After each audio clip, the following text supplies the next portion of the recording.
Hello दोस्तों, ए to Z study में आपका स्वागत है। तो चलिए आज हम करने वाले हैं GK and GS mock test 9 यानी 25 क्वेश्चन सेट करेंगे। ठीक है,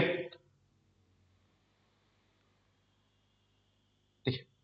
तो करने से पहले एक बात आपसे करना चाहता हूं कि जो भी सेट कराया जाता है वीडियो को पॉज करके आप सेट लगाइए, है ना। और जिसका जितना मार्क्स आता है वो आप कमेंट में जरूर शेयर कीजिए। ठीक है, तो चलिए चलते हैं, अब शुरू करते हैं। हमारा पहला क्वेश्चन है, भारत में पहला परमाणु ऊर्जा संयंत्र शुरू किया गया था, कहां शुरू किया गया था?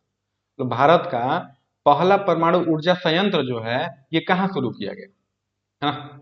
तो देखिए, ऑप्शन ए हमारा नरोरा, बी है तारापुर, सी है रावत भाटा, है ना, और डी है मिसकोनी। तो बताइए इसका जो सही आंसर होगा वो क्या होगा? देखिए इसका जो सही आंसर होगा वो होगा ऑप्शन नंबर बी, है ना, यानी तारापुर। भारत का पहला परमाणु ऊर्जा संयंत्र जो है उसको सबसे पहले स्थापित किया गया था आपको कहाँ? तारापुर, है ना। और ये तारापुर कहाँ है? महाराष्ट्र में, महाराष्ट्र। ठीक है, और ये संबंधित है किससे? परमाणु ऊर्जा संयंत्र। ठीक है, तो चलते हैं अगले क्वेश्चन तरफ। अगला क्वेश्चन है हमारा कि बिजली का सबसे अच्छा चालक क्या है? मतलब बिजली का सबसे अच्छा सुचालक होता है कौन? Aluminium, copper, iron, silver. तो बताइए कि आपका जो सही आंसर होगा वो क्या होगा? बिजली का सबसे अच्छा सुचालक क्या होता है ना। तो देखिए बिजली का सबसे अच्छा सुचालक जो होता है वो होता है क्या? सिल्वर यानी चांदी, है ना। बिजली का सबसे अच्छा सुचालक चांदी होती है। ठीक, अब चलते हैं अगले क्वेश्चन तरफ। अगला क्वेश्चन है हमारा, राष्ट्रपति और उपराष्ट्रपति के पद रिक्त होने की स्थिति में राष्ट्रपति के रूप में कौन कार्य करता है ना। अगर राष्ट्रपति, है ना, अगर हमारे देश का राष्ट्रपति और उपराष्ट्रपति का पद जो है ना, वो रिक्त रहे यानी खाली रहे, तो राष्ट्रपति के पद पर कौन काम करेगा यानी कौन काम करता है?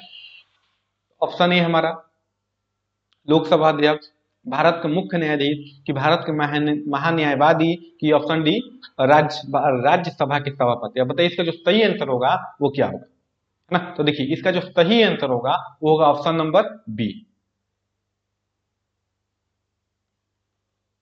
है ना। इसका जो सही आंसर होगा वो होगा ऑप्शन नंबर बी, यानी भारत के मुख्य न्यायाधीश। जब भारत के मतलब जब राष्ट्रपति और उपराष्ट्रपति दोनों ही अपने पद पे न हो तो उस स्थिति में राष्ट्रपति का जो कार्यभार करता है वो करते हैं कौन? भारत के मुख्य न्यायाधीश। ठीक है, अगर आपको यहां तक कोई दिक्कत है ना, कोई कंफ्यूजन है तो आप कमेंट में आकर के पूछ लीजिए। ठीक है, तो चलते हैं अगले क्वेश्चन तरफ। अगला क्वेश्चन है हमारा कि बंगाल में, है ना, बंगाल में प्रशासन की दोहरी शासन व्यवस्था मतलब दोहरी प्रणाली की स्थापना किसने की, यानी द्वैत शासन जिसे बोला जाता है। बंगाल में प्रशासन की दोहरी दोहरी प्रणाली की स्थापना इनमें से किसने किया था, है ना।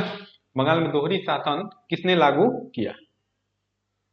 ठीक है, option A Robert Bruce, Robert Trump, Robert Clive की रॉबर्ट जॉन। पता है इसका जो सही आंसर होगा वो क्या होगा, है ना। देखिए बंगाल में जो है ना दोहरी शासन व्यवस्था यानी जो द्वैत शासन लागू हुआ था इसे हम द्वैत शासन भी बोलते हैं, है ना। द्वैत द्वैत शासन भी बोलते हैं। और ये जो लागू हुआ था रॉबर्ट क्लाइव के शासनकाल में लागू हुआ था। और द्वैत शासन जो चला था 1762 से लेकर के नहीं सॉरी 1700 1765 से लेकर के 1772 तक चला था द्वैत शासन। कहां चला था? बंगाल में, है ना। 1765 में शुरू हुआ और 1772 तक चला। और ये जो चला था रॉबर्ट क्लाइव के शासनकाल में चला था, यानी द्वैत शासन। बंगाल में द्वैत शासन जो हुआ था रॉबर्ट क्लाइव के समय में शुरू हुआ। ठीक है, तो चलते हैं अगले क्वेश्चन तरफ अपने। हमारा जो अगला क्वेश्चन है कि भारत में यानी विश्व के किस देश में डाकघर की संख्या सबसे अधिक है? ये जो क्वेश्चन है आपसे पूछा जा सकता है कि भारत की भारत के किस देश सॉरी विश्व के किस देश में डाकघर की संख्या सबसे अधिक है ना। ऑप्शन ए फ्रांस, बी है चीन, सी है भारत और डी है जापान। तो बताइए इसका जो सही आंसर होगा वो क्या होगा? है ना। विश्व में सबसे अधिक डाक घर वाला जो देश है वो है हमारा भारत, है ना। यानी भारत में सबसे अधिक डाकघर की संख्या है, ठीक है। और इसका जो भारत में शुरुआत हुआ था डाकघर का, वो था 1 अक्टूबर, है ना, 1854 में। ये भी क्वेश्चन पूछा जा सकता है कि भारत में डाकघर की शुरुआत यानी डाक व्यवस्था की शुरुआत कब की गई? 1 अक्टूबर 1854 में, ठीक है। 1 अक्टूबर 1854 में हुआ था, ठीक है। और ये किसके समय काल में हुआ था? तो ये हुआ था डलहौजी के समय काल में। और डलहौजी के शासन काल में एक और घटना घटित हुई थी, रेलवे लाइन की, है ना। रेलवे लाइन की शुरुआत ये कब हुआ था? 16 अप्रैल, है ना, 16 अप्रैल 1853 को, ठीक है। रेलवे की शुरुआत की गई थी।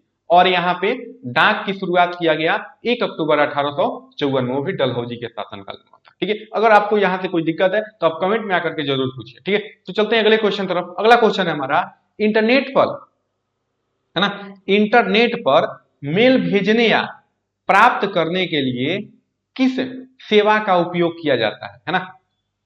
आजकल ये इसका सभी लोग उपयोग करते हैं कि हम जो इंटरनेट जो है, इंटरनेट पे जो मेल भेजा जाता है ना, मेल भेजने की सेवा को हम क्या कहते हैं? ईमेल कहते हैं कि जीमेल कहते हैं कि ट्विटर कहते हैं कि फेसबुक कहते हैं? आप बताइए इसका जो सही आंसर होगा वो क्या होगा?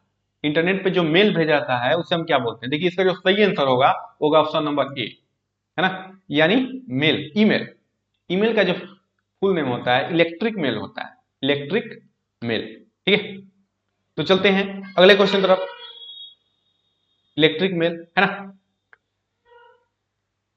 तो चलते हैं अगले क्वेश्चन तरफ। अगला क्वेश्चन है हमारा कि सौर मंडल का दूसरा सबसे बड़ा चंद्रमा कौन सा, यानी दूसरा सबसे बड़ा उपग्रह कौन सा है ना। सौर मंडल का दूसरा सबसे बड़ा उपग्रह कौन है? तो देखिए सौर मंडल का दूसरा सबसे बड़ा उपग्रह जो है वो कौन सा है? ऑप्शन ए टाइटन, है ना, सॉरी,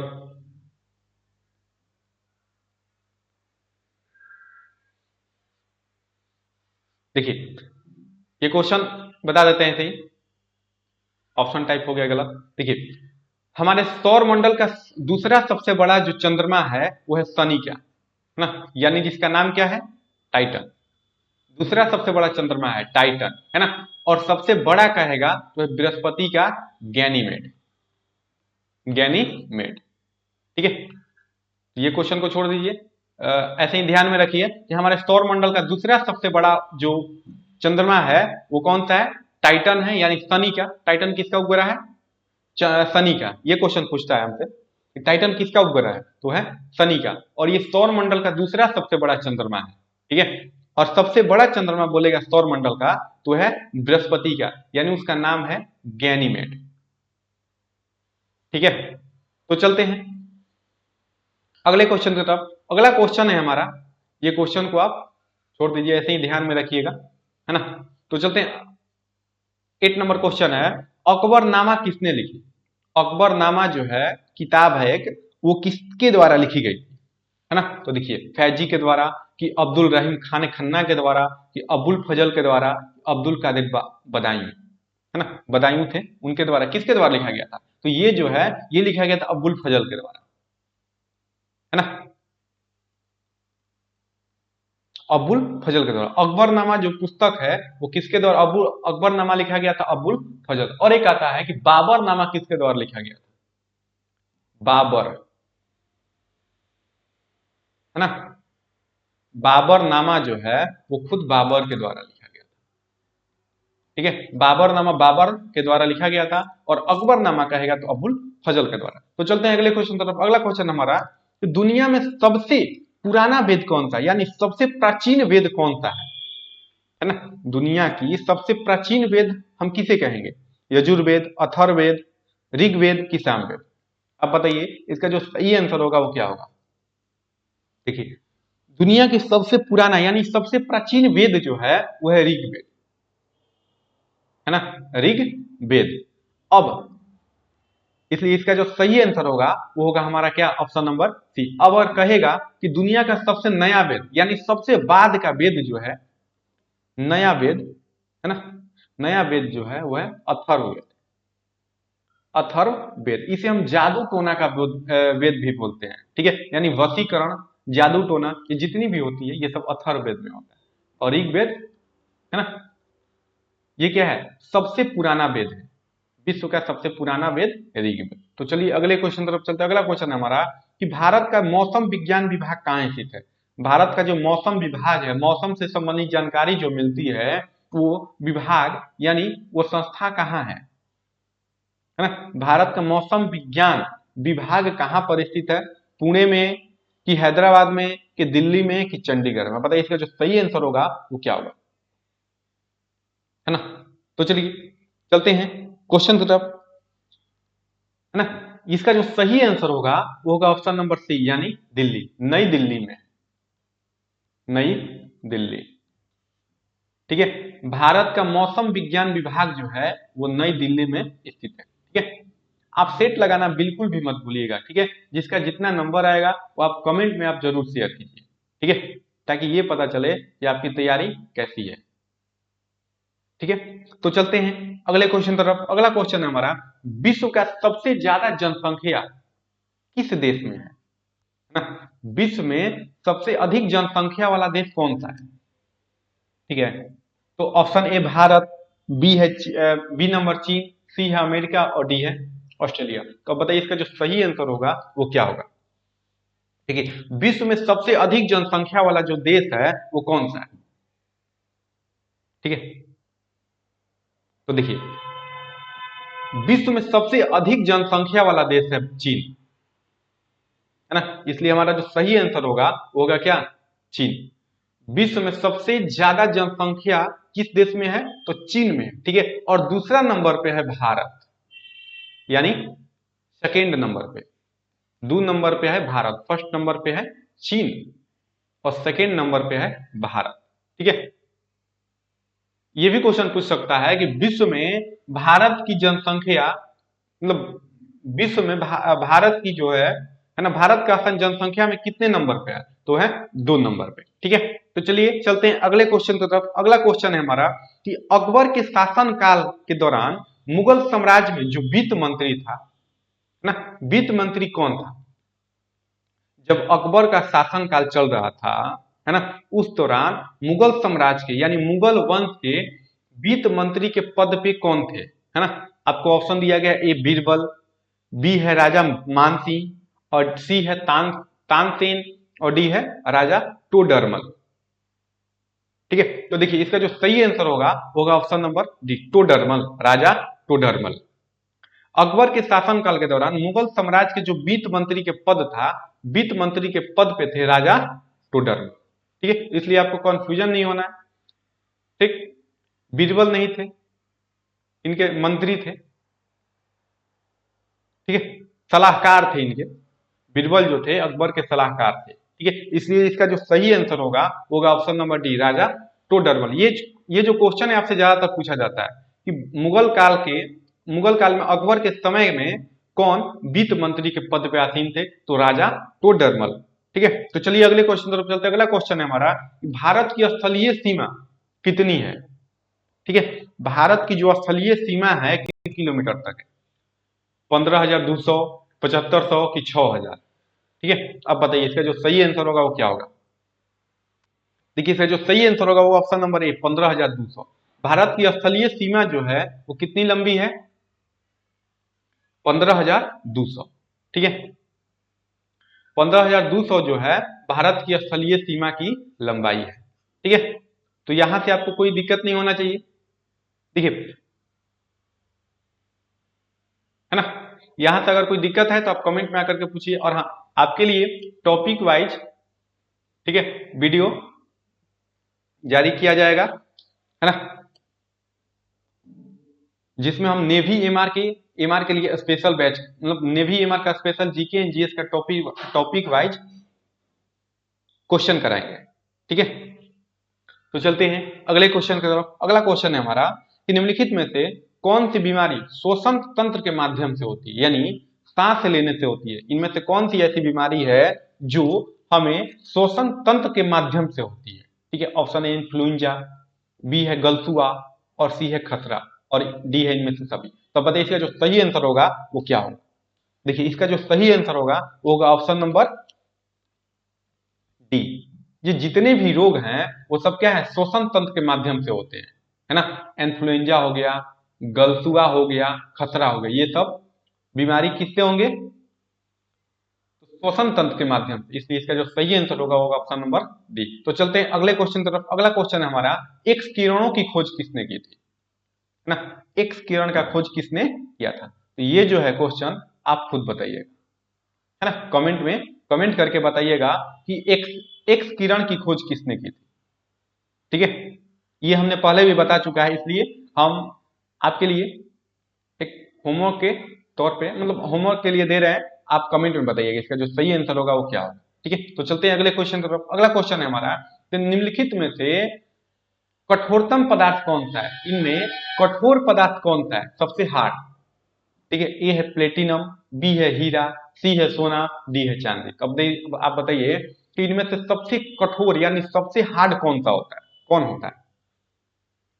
देखिए सबसे कठोरतम पदार्थ जो है वो कौन सा है, हीरा, ठीक है। सबसे कठोरतम कौन सा है, सबसे कठोर जो होता है वो है हीरा, इसलिए इसका जो सही आंसर होगा ऑप्शन नंबर बी।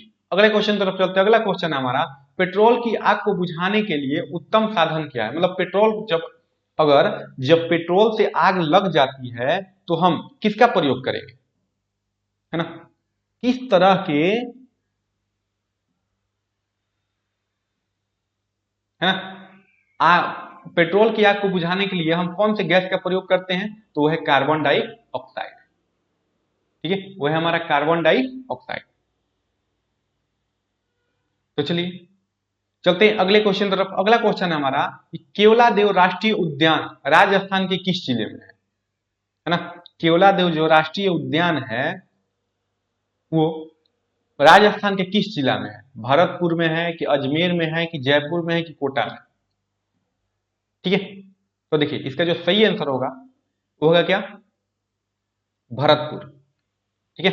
केवलादेव राष्ट्रीय उद्यान जो है भरतपुर राजस्थान, है ना, राजस्थान, राजस्थान के भरतपुर जिले में केवलादेव राष्ट्रीय उद्यान स्थित है, ठीक है। अगर कोई आपको दिक्कत है तो आप कमेंट में आकर के पूछ सकते हैं। और हाँ, सेट लगाना बिल्कुल भी मत भूलिएगा, किसका कितना नंबर है और मार्क्स जरूर शेयर करें, ठीक है। अगर आपने हमारा मॉक टेस्ट का वीडियो नहीं देखा है तो आप चैनल के प्लेलिस्ट में जाकर के, ठीक है, चैनल के प्लेलिस्ट में जाकर के 1 से 7 तक, है ना, जो भी मॉक टेस्ट कराया गया है ना, उसको ध्यान से देखिए। तो चलते हैं अगले क्वेश्चन की तरफ। अगला क्वेश्चन है हमारा, निम्नलिखित में से कौन सा बांग्लादेश का राष्ट्रीय खेल है ना। इनमें से बांग्लादेश का राष्ट्रीय खेल कौन है, ठीक है।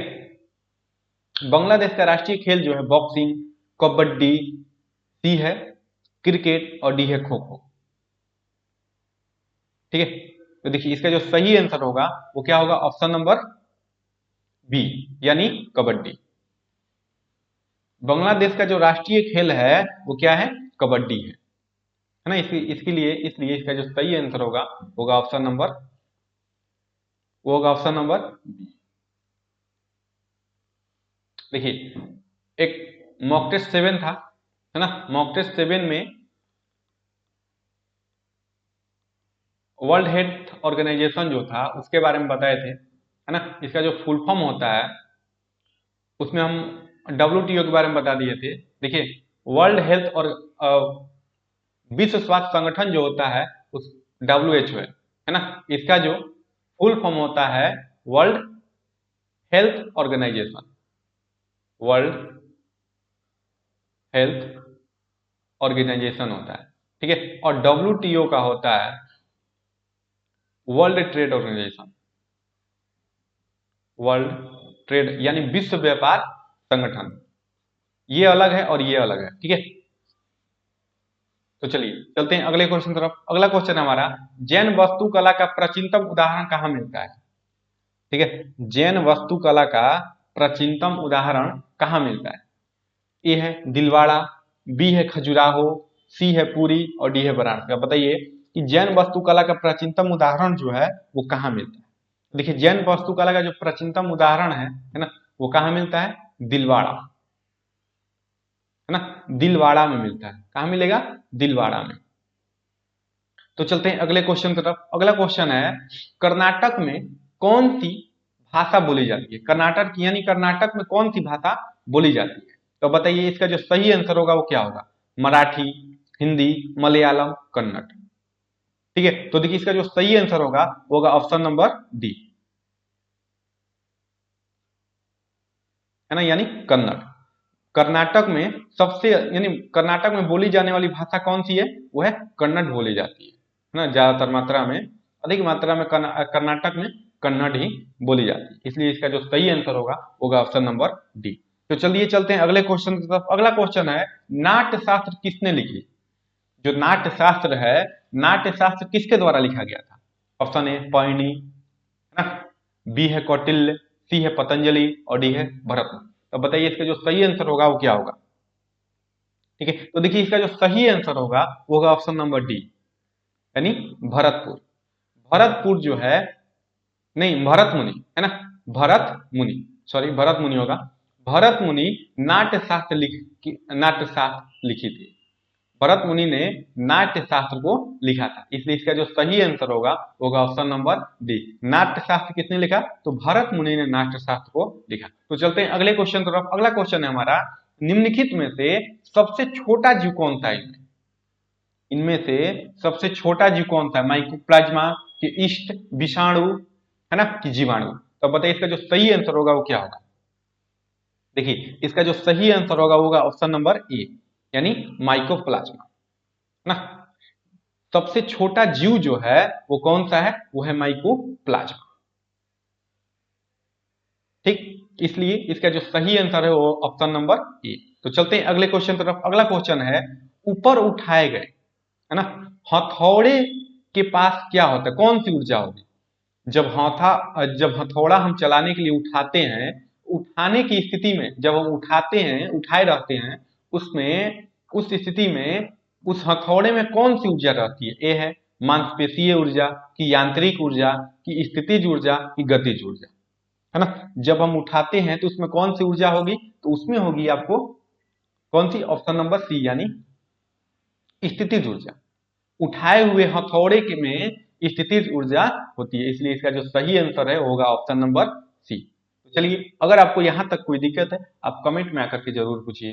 ठीक है, अब चलते हैं अगला क्वेश्चन है हमारा, कि हमारे शरीर के किस अंग में भोजन अवशेषित हो जाता है? मतलब भोजन अवशेषित होता है। ठीक है, हमारे शरीर के ऐसा कौन सा अंग है जहां पे भोजन का अवशोषण होता है, यानी अवशेषित होता है? ऑप्शन ए छोटी आंत, बी है बड़ी आंत और सी है पेट और डी है लीवर।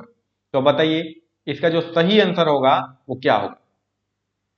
है ना, हमारे शरीर की किस अंग में भोजन अवशेषित होता है या किया जाता है? तो इसका जो सही आंसर होगा वो होगा ऑप्शन नंबर ए, यानी छोटी आंत।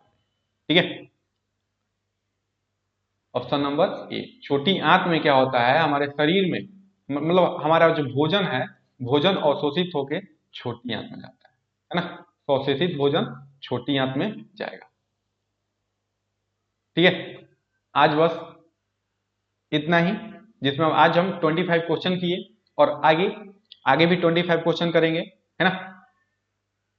तो आज के लिए इतना ही, है ना। और आप किसका कितना मार्क्स आया वो शेयर करना बिल्कुल भी मत भूलिएगा। ठीक है, तो चलिए आज के लिए बस इतना है।